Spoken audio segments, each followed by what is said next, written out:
Yo. You're in the mix. The world's finest mix. What's up, DJ? What's up, guys? Happy Friday. Welcome to the Retail Ready Podcast. In the mix. With your host, Justin M. Osburn. Get ready for the automotive independent retail best practices and industry trends. How do you like your podcast? Ready or not, Here we come. Good morning to all my friends out there in the automotive independent retail world. You're listening to the Retail Ready Podcast. I'm your host, Justin M. Osburn. Some people in the Midwest call me Big Daddy J. Broadcasting from sunny downtown Sarasota in the NIDA 20 Group office. Retail Ready, baby. Pre-owned, automotive industry trends and best practices for some of you guys back in my home state of Missouri. Pre-owned, yeah, that's code for used car. Here I answer your questions about the retail car business. Be sure to email me at justin@nida.com or message me on Facebook. That's facebook.com/Justin Osburn 20. Now it's time for the quote of the week. This one's a good one. It's by C.S. Lewis. C.S. Lewis said, "True humility is not thinking less of yourself. It's thinking of yourself less." And that's this week's quote of the week. So imagine car guys thinking about that one for a few minutes. Brass tacks, we're ready for our first question on Retail Ready on the Retail Ready podcast. The first question comes from Sean in Phoenix. Sean called me last week actually in the office, and he said, "Justin, I'm looking for ways. I've got to find a way." Desperately, he was asking how to stand out from all the competition around him. His dealership was on a block with a ton of competition. And he was wanting to find out how to differentiate himself. And the future of differentiation, customers want transparency and efficiency. They want the easy button. Let's just give it to them. We have to intentionally look for ways to wow the customer in the future in this tech age as the car lot is changing in front of our eyes. As buyers are demanding efficiency and transparency and honesty in their car deals. They're demanding it. We're not suggesting it. It's certainly not the car world that's changing the buying process. It's the customer. They're using tech to do it. And as we watch the sales process change through tech and through the customers that leave your business just satisfied, it's not enough anymore. It's not enough for nothing to go wrong. Customers need to leave your business impressed, wowed. When the Super Bowl's happening and everyone's sitting around and someone mentions buying a new car, your customer's got to say, "Hey, you've got to go see Joe and Joe's Auto. This is what happened to me. Let me tell you my story. It was awesome. I never thought a car lot could be that way. I never thought it could be so easy. I never thought they could be so honest. You won't believe what they did with my kids. You won't believe what they did with us." I mean, just think about kids. I mean, we train all day on either or questions and open probes and closed probes and misunderstandings and skepticism and drawback objections. Literally, we could spend an entire hour every morning training our salespeople on how to overcome the customer's objections, how to build a friend in 3 seconds or less. But what are we training on how to deal with the customer's kids? I mean, when and I'm just using this as a small example, but when we see a family of 5 come in, do we kind of roll our eyes thinking, "Oh my gosh, I wonder if they're all going to go on the demo"? I mean, I've been there. I get it. I mean, I'm relating to you. I've been definitely that manager, definitely that salesperson in my past. I'm thinking, where's the babysitter? I'm hoping, hey, maybe we just send the car home with you guys tonight.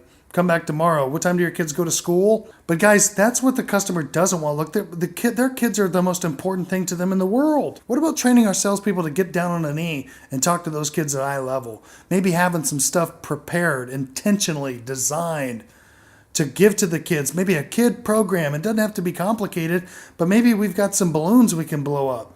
Maybe we got some cars. Hey, that's kind of down our line. Maybe we got some cars that we can give away. Some little $2. Look, we're going to spend $200 per lead to get a sale. Why don't we just spend $2 and give it to the kids when they come in? They get excited. We want to make it a place that they want to come shop at one day. So, Sean, to help me illustrate this point and to give you some background on your question, I want to tell you a story about a guy named Chris Hearns. Now, if you've heard me speak in the last, 6 or 7 months, you may have heard this story. But if you haven't heard me speak, you probably haven't. Chris Hearns is he owns an investment firm in Florida. And he was headed to the West Coast to do some business. And his family was going to go down to a Marriott hotel, a Ritz-Carlton down in South Florida, to vacation while he was out. And she took their young son and daughter. And they went to the Ritz. He went on business to the West Coast. And while they were at the Ritz, their youngest son had a security blanket named Joshy. By the way, I ran across the story in the Huffington Post. I was prepping for NIDA convention last year, and I was doing a sales essentials training in front of a bunch of attendees, and I was looking for some type of wow customer service experience. So Chris's youngest son has this security blanket named Joshy. Now, I've got a young son, and I get it. I get it. When they get latched onto a toy or something specific, these kids, man, they can't let go. Kind of like maybe adults. I don't know. But nonetheless, Joshy was a security fuzzy blanket with a giraffe head sewed on top of it. That's what Joshy was. And the little boy couldn't sleep without it. Well, to make a long story short, the mom and the son and the daughter returned home. Chris returns home. They meet at home, but someone didn't make it back with them. And you guessed it, little Joshy, the security blanket, he didn't make it. And the little boy was a mess. Couldn't go to sleep, screaming and crying. Chris is trying to console him, to get his son to settle down. So he makes up a little white lie and he says, "Son, listen, Joshy had such a great time at the Ritz that he just decided to stay on an extended stay vacation. He's okay. He's having a great time. He's just hanging out down there a little longer." It calms his son down a little bit. And then Chris runs down and he calls the Ritz, talks to their loss prevention department, says, "Hey, I don't know if you can help me out, but my wife and my son and my daughter were there this last weekend. We left Joshy, this little security blanket. Is there any way that you could take a look for him?" They said they'd do all they could do. A couple hours later, the Ritz calls back, says, "Hey, we got great news. We found Joshy." And Chris is like, "Oh, thank you. Good Lord." This weekend, my wife and my son are flying back to Kansas City area. That's where we moved to Sarasota from. They're flying back to Kansas City. Notice that the Chiefs are not in the playoffs. Kansas City, man, boy, can they choke in the playoffs or what? I don't know what's up with them. And I like Andy Reid. I'm an Andy Reid fan. But it seems like we make it to the playoffs and then just an unstable winning streak. Nonetheless, my wife and my son, he's 3.5 years old too. They're going back to Kansas City. Well, about a month ago when we came down to Florida, we left Lightning McQueen and Mac, the truck that holds Lightning McQueen, these toys, and there was probably 30 of them, a bag we accidentally left. And I tell you, I've heard about Lightning McQueen and Mac in my son's toys every day, at least in 5-minute intervals. He might take a break for 5 minutes. And as we're getting closer for them to go back and visit some family this weekend, and he's gonna be reunited with his toys. I'm telling you, this kid is on crack for those toys. He just won't shut up about it. It's pretty awesome. So Chris is some of the same way. So when the Ritz-Carlton, when they call back and they say, "Hey, we got great news, we found Joshy," Chris is really relieved, thinking his son's really going to be happy. Chris offers to pay for the shipping to get the giraffe back to them. The Ritz insists they're going to pay for the shipping, which was nice. They didn't have to do that. And then Chris said, "Hey, listen, if there's any way you could do me a favor, one small favor." I told my son just a little bit of a white lie. I told him that the stuffed animal was still there because he had such a good time and he was on an extended stay vacation, having a great time. Is there any way you could, maybe take a picture of him by the pool and send it to me so I can show my son to kind of back up my little white lie?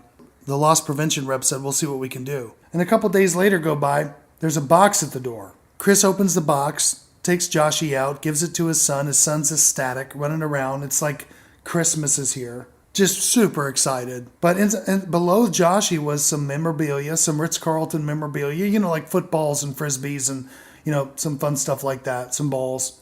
They didn't have to do that either. And then below that was a binder. And inside the binder that Chris took out, he started to flip through the pages. And in the pages were pictures of Joshy hanging out in a lawn chair, catching some sun. And Joshy getting a massage with little cucumbers on his head. If you go to my website, there's a blog story about this, and I've got actual pictures of them there. And if you want to tell this story to your team, then you can use my blog site and the photos to retell it.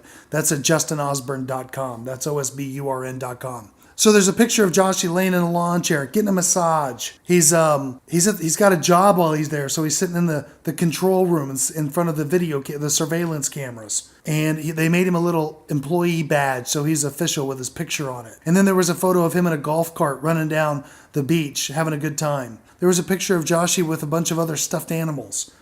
And they had said he made a little note on it. Joshy made a bunch of friends while he was here, had a great time on his extended stay. They backed up Chris's story, the father's story, and they sent all these pictures for his son to see. Now, Chris and his wife, they were already Marriott fans. I mean, they were loyal customers, and he travels a lot. In fact, when I was prepping to tell this story in Vegas, I decided just to look Chris up and talk to him myself. So I got a hold of him. And he told me the story while I was in Vegas last year. And he tells it way much better than I can relay it. But I'm doing my best here. And then he says, hey, Justin, by the way, did you hear about or read about part 2 of this story? And I said, man, I haven't seen part 2. What could be part 2? Because already you've got the moral of the story. And the moral of the story is the Ritz-Carlton took a bad experience that the customer had and went out of their way to make it an awesome experience, to put a finishing touch on a negative story and make it positive. And not even positive, not even to just satisfy them. Hey, they would have been satisfied if they had thrown the animal, if they had thrown the security blanket in a box and just shipped it and that's it.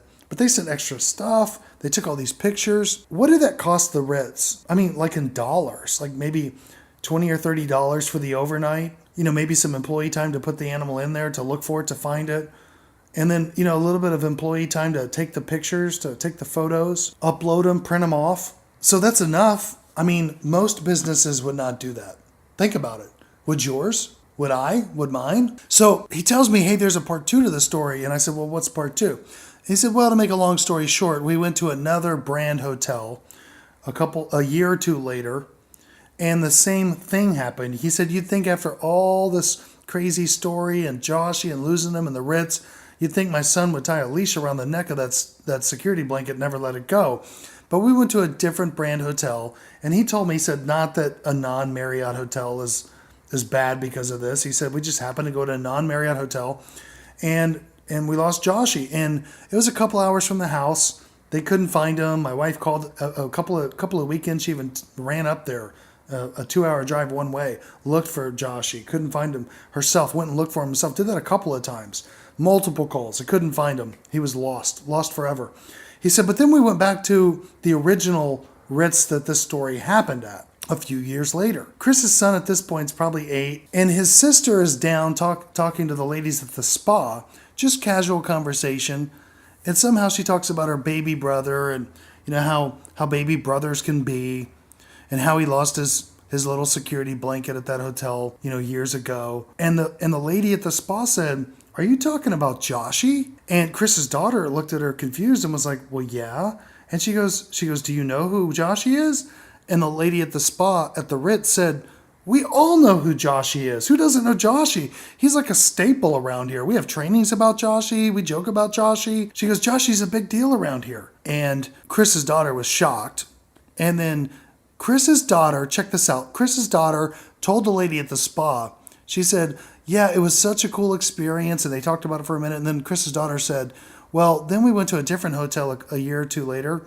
And my brother, you know how they are. He lost the security blanket again, this time never to be recovered. And they talked about other things and, kind of that was it. She just kind of mentioned that part of the story. And then the next day in the afternoon, there was a knock at the door. The family was in their room. Chris and his wife and the daughter and Chris's son. And there was a knock at the door. And they open up the door and they're presented with 2 bags. And one is for Chris's son. And this time the Ritz wasn't going to leave out the daughter. So one was for the daughter. And the daughter opened up her bag and it was some goodies and some freebies and things of that nature. But the son opened up his bag. Check this out. The son opens up the bag. And there's some freebies in there too, but there was they didn't make the old Joshy security blanket anymore. It's out of production. In fact, Chris told me after he talked to the Ritz after this story, they looked, but there was a different stuffed animal that was giraffe. Chris's son pulled it out, and there was a note that the Ritz had sent with this stuffed animal, and it said, "This is Jack." I think his name was Jack. I could be remembering wrong. I think it was Jack. Let's use Jack. This is Jack. Jack is Joshy's cousin, and Joshy is on a round the world trip, having a great time. And Jack's cousin was talking to Joshy, and Jack told Joshy that he just wanted to find a home where he could get lots of hugs and kisses. And Joshy told him he had to go to Chris Hearn's son. Man, even when I'm speaking and I tell that story, the hair on my arms rise. When I tell the whole part about finding a home with kisses and hugs and, a little 3-year-old, 3.5, 4-year-old, 5-year-old boy. Chris's son was a little older at this point. I'm just relating to mine. That's just what an impact, all from a little conversation Chris's daughter had with the girl at the spa at the Ritz. Okay, so let's look at this from 30,000 foot view now. What's going to happen here? The girl that works in the spa at the Ritz has to go tell somebody, has to relay the story with some enthusiasm and say, hey, we got to do something here. And the Ritz team and the management, and they have to come up, and they had to go spend $10 or $20 to go buy another giraffe. And someone had to write this card. There's a culture here, guys and gals. There's a culture here that is wired to wow the customer. So, Sean, I hope that story just illustrates for you a little bit about a way a business or an organization differentiates themselves from their competitors. Now, in the car business and really in any business, there's a loyalty chain and a profitability chain. And to get that extreme exterior high service quality, that superior service quality, like the Ritz demonstrated in Chris's story, there are some things that we need to do before we can get our business, our culture, our staff, all of our processes in play to be able to execute those things. And we can talk about some of those maybe in some later episodes. But anyway, I hope that gives you a starting place of kind of beginning with the end in mind to separate yourself from your competition. Anyway, that's the Chris Hearn story. It's about exceptional customer experience, about wowing the customer. So in this first podcast, I'm going to get your wheels turning and get you thinking and getting you primed for the road that we're about to go down and some of the things that we're going to be talking about here on Retail Ready. And by the way, has this Chris Hearn story got you fired up to find new ways and creative ways for your head to stand out of the crowd, to step your game up, to plus up your sales process?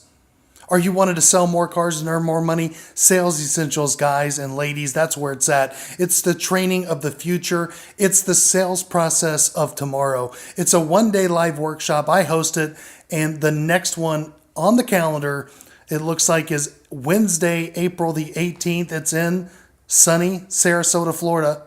Tickets are only $5.95, and there are a few seats left, but let me tell you something. If you want to polish your sales process, join the others who have left raving reviews about this live workshop. I'm telling you, it'll blow your mind.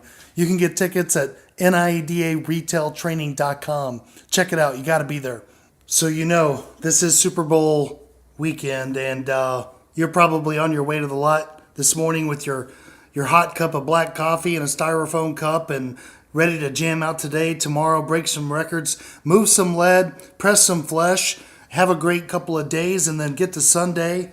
Maybe you can invite some friends and family over and fire up the grill and watch the Super Bowl. Can I just say, I'm just tired of the Patriots winning every year. Good for them. I love Tom Brady and Bill Belichick and all the things that they've accomplished with that team. It's like a dynasty. But man, I just want to see some other teams there. So anyway, what's the latest news going on in the used car world? Well, if you haven't heard, late December, early January, NABD and NIADA are now one. That's right, NIADA has acquired NABD, and the NIADA convention is going to be at the Rosen Shingle Creek Hotel in Orlando. Get your tickets. You can get those at NIADA.com. man, just hop on a plane and come join us. We're going to have a great time in Orlando, June 18th. Look me up. I'll be at the NIDA Lounge. Come by, shake my hand, say hey. Let me know you're listening to the podcast. That's all the time we have for today. Listen, you've been listening to the Retail Ready Show, and I'm Justin Osburn, your host. Thanks for joining me. Be sure to share and subscribe if you're picking up what I'm throwing down. Be sure to email me at justin@nida.com or message me on Facebook. That's facebook.com/Justin Osburn 20. That's OSBURN20. Have a great weekend. Happy Friday. Have a great Friday. Until next week, my friends. You have just listened to the Retail Ready Podcast. Because it's awesome. With Justin M. Osburn. Subscribe and get notified of upcoming shows. Now get off your lazy back And go sell something.